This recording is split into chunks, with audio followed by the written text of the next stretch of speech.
Friends, आपका स्वागत है मेरे चैनल पे।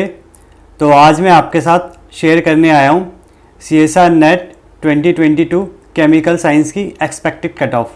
तो जैसे कि अभी फ़िलहाल में ही आपका पेपर हुआ है, तो उसके बाद से आप सबसे ज़्यादा क्वेश्चन मुझसे जो मेल पे या कमेंट में पूछ रहे हैं वो ये कि क्या एक्सपेक्टेड कट ऑफ है जो केमिकल साइंस CSR नेट के पेपर की रह सकती है। तो आज मैं इसी के बारे में बात करूँगा और क्या मेरा ओपिनियन है और कैसा पेपर आपको लगा, क्योंकि मुझे अब आपके भी बहुत ज़्यादा फीडबैक आ चुके हैं और कैसा पेपर मुझे लगा, तो उससे सोच के जो कट ऑफ मैंने डिसाइड की है या क्या मेरी एक्सपेक्टेशन है कट ऑफ से, वो मैं आपके साथ शेयर करूँगा। तो चलिए शुरू करते हैं कि सबसे पहले तो मैं अपना ओपिनियन यहाँ पे शेयर करना चाहूँगा। तो मेरे ओपिनियन में मैंने आपसे कहा था जो पेपर है आपका वो ईजी टू मॉडरेट जा रहा है, यानी पेपर ईजी था। कई क्वेश्चन ऐसे थे जो किए जा सकते थे, पर हाँ कई क्वेश्चन ऐसे थे जिनमें कैलकुलेटर की ज़रूरत थी और ऑर्गेनिक के क्वेश्चन भी थोड़े ऐसे थे जहाँ पे आप इजीली उसको कर नहीं सकते हैं। तो इसीलिए इजी टू मॉडरेट मुझे ये पेपर लग रहा था। यहाँ पे ये बात भी है कि जब मैंने आपके फीडबैक देखे और या आपके कमेंट देखे या जितने मुझे मेल आ रहे हैं, तो कहीं ना कहीं मुझे ये रियलाइज़ हुआ कि पेपर आपका मॉडरेट टू हार्ड की तरफ गया। यानी पेपर जितना मैंने सोचा था उतना ईजी भी नहीं था, या मतलब ईजी की साइड था ही नहीं, मॉडरेट टू हार्ड ही था। जितनी भी स्टूडेंट से मैंने बात की है ज़्यादातर केसेस में उनसे नंबर ऑफ़ क्वेश्चंस कम हुए और क्वेश्चंस फिज़िकल के और ऑर्गेनिक के उन्हें काफ़ी हार्ड लगे और पार्ट ए में उन्हें टाइम नहीं मिल पाया है। ना होने की वजह से भी उनको काफ़ी प्रॉब्लम फेस करने को मिली है।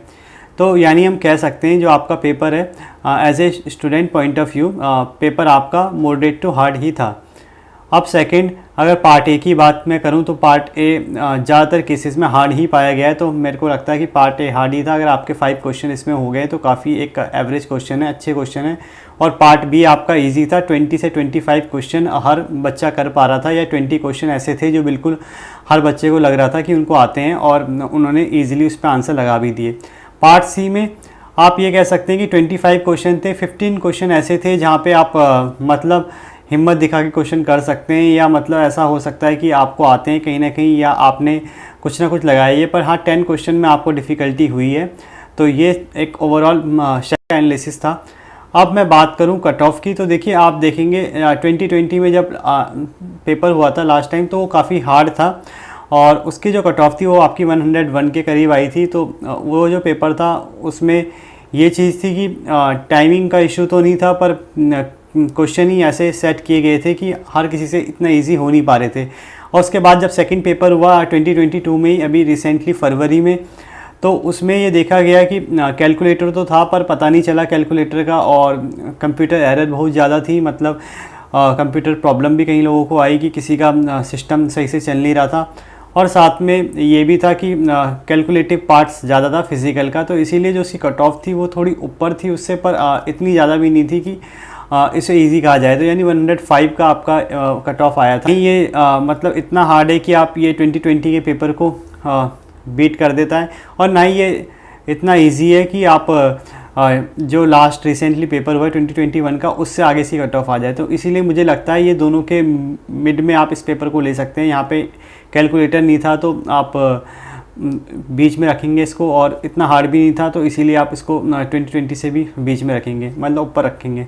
मतलब यहाँ पे कैलकुलेटर नहीं था तो आप इसको फरवरी के पेपर से नीचे रखेंगे, और पर इतना हार्ड भी नहीं था जितना 2020 का था, तो इसीलिए उससे तो ऊपर रखेंगे। तो इसीलिए मुझे लगता है इस बार की जो कट ऑफ है इन दोनों के बीच में आने वाली है। और कट ऑफ का अगर मैं आपको बताऊँ तो 102 से 104 के करीब आप ही कट। ये इसलिए भी मैं कह रहा हूँ कि इस बार भी सेम प्रॉब्लम देखने को मिली है कंप्यूटर की। कई बच्चों के सिस्टम हैंग हुए हैं और कई बार सिस्टम ब्लैंक हो जा रहे हैं जैसे ही क्वेश्चन आप ऊपर कर रहे हैं या ऑप्शन देख रहे हैं। तो ये प्रॉब्लम फेस करने को मिली है। पर हाँ यहाँ पे 100 से कम इसीलिए मुझे नहीं लग रहा है क्योंकि ऐसा भी हो रहा है कि कंपटीशन हर बार बढ़ता जा रहा है। नंबर ऑफ़ स्टूडेंट भले ही ना ज़्यादा हो रहे हों CSR नेट में, पर पढ़ने वाले कैंडिडेट ज़्यादा हो रहे हैं क्योंकि एक ऑनलाइन कोचिंग्स हो गई हैं। तो ज़्यादातर बच्चे अच्छा मटेरियल ले रहे हैं, अच्छे कोचिंग पढ़ रहे हैं, या ईज़िली मटेरियल एक्सेस उनके पास है। तो कहीं ना कहीं मतलब जो तैयारी करने का कठिनाई उन्हें पहले देखने को मिलती थी वो अब नहीं देखने को मिलती। इसीलिए मुझे लगता है एग्ज़ाम थोड़ा सा 2020 से ऊपर हो सकता है। तो बाकी ये सिर्फ मेरा ओपिनियन है, ऐसा भी नहीं है इसको आप बिल्कुल फिक्स मान लें और यही मान ली कट ऑफ यही आने वाली। बाकी अगर कैटेगरी वाइज आप कट ऑफ जानना चाहते हैं तो देखिए OBC कट ऑफ आपकी जनरल से 13 to 14 मार्क्स कम आएगी। उसके बाद आपकी SC कैटेगरी में कट ऑफ OBC से भी 10 to 12 मार्क्स कम आएंगी और ST की कट ऑफ वही सेम 10 to 12 मार्क्स SC से कम आएगी। तो ये कट ऑफ का ओवरऑल रहेगा। और जो भी मैंने कट ऑफ बताई है ये GRF की कट ऑफ है, ये याद रखना। बाकी अगर नेट की आपको जाननी है तो हर कैटेगरी में आप 10 मार्क्स कम कर लीजिए। तो आई होप आपको ये वीडियो अच्छी लगी हो कि ऐसी इन्फॉर्मेटिव वीडियो देखने के लिए इस चैनल को सब्सक्राइब करें, वीडियो को लाइक करें और शेयर करें। Thank you.